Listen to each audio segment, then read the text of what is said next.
Bradley Thomas, a former boxer and drug courier, is fired from an auto body business position. As he approaches his house, he notices Lauren, his wife, sitting in her car and using her telephone. When Bradley gets close to her, he notices a love bite on her neck. Lauren admits that she has been dating another person. Before viciously tearing apart her automobile with his bare hands, Bradley commands her to enter the house. When he feels calm, he goes inside to talk to Lauren about their failing relationship. Bradley decides to forget Lauren and returns to his drug mule job. Bradley and Lauren, who is now pregnant, move to a bigger, more luxurious home 18 months later. Bradley's boss, Gil, assigns him a new assignment and introduces him to Eliezer, a fresh business partner. Bradley will sail off the coast with two of Eliezer's men to pick up a package of crystal meth. He takes the position after Gil promises him 3 months of paternity leave, even though he does not trust Roman, the bigger of the two men. Bradley drops his suitcase into the sea as they approach the pier because he believes they are entering a police trap. Bradley tells the other two guys to follow suit, but they defy him and engage the police in a gunfight, injuring 3 cops. Bradley hesitates and considers walking away but decides to help the police by shooting both of Eliezer's men. In the gunfight, a third drug trafficker loses his life. Bradley is detained and given a 7-year term in a medium security facility. Lauren is taken throughout the night by men acting on Eliezer's orders.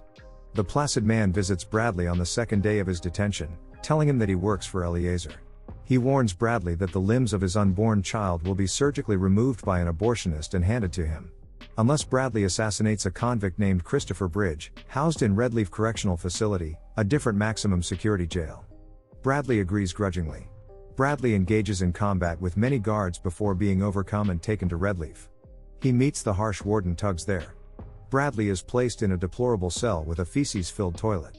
He eventually has access to the outdoors for yard time. Bradley battles other prisoners and ends up in cell block 99 after one of them tells him that Christopher Bridge is not in this portion of the prison but instead in another section known as cell block 99. The most hated criminals in society receive unusual punishments in cell block 99, according to Warden Tuggs. As retribution for the fight, Bradley is made to wear a stun belt that can deliver electric shocks with the press of a button. When Bradley talks to a man and it doesn't exist, Bradley is taken throughout the night to a different giant cell in block 99, where Eliezer, Roman, and 2 other gangsters are housed by a young, vicious guard named Wilson. Bradley is subjected to electric belt torture by the group, who teases him by threatening to phone the abortionist. He must be brought unconscious back to the cell after being severely beaten and stunned. Bradley comes up with a strategy to stop the shocks and rips the lining from his shoes. He then places the rubber between his body and the belt. He can then ambush Wilson and another guard, murdering Wilson. Bradley confines the second security man to a cell. Bradley ruthlessly dispatches all 3 of his goons in a hand-to-hand struggle with Eliezer. Eliezer dials the placid man during the altercation and tells him to activate the abortionist. Bradley first breaks Eliezer's leg as punishment before contacting the placid man to negotiate Lauren's release. The placid man will deliver Lauren to Gil's home, as agreed. Bradley drags Eliezer into his cell across the shattered glass to check on Lauren's liberation. Arriving at block 99, Warden Tuggs and his crew are met by Bradley threatening to kill his 2 hostages. Bradley says he's waiting for a call and will give himself up calmly 1 minute after the call ends. Following Eliezer's orders, the placid man and the abortionist transport Lauren to Gil's house without incident. Gil finds a concealed assault rifle and kills the placid man as they leave. Lauren subsequently shoots the abortionist after she grabs the firearm. Gil informs Bradley over the phone that his family is now secure. The final time Bradley speaks to Lauren, he says a few words to their unborn child. After Bradley destroys the cell phone, Warden Tuggs is informed that he still has 60 seconds of freedom. Eliezer's head is left at the bottom of the toilet after Bradley stomps on his neck repeatedly and forces his face into the squat hole.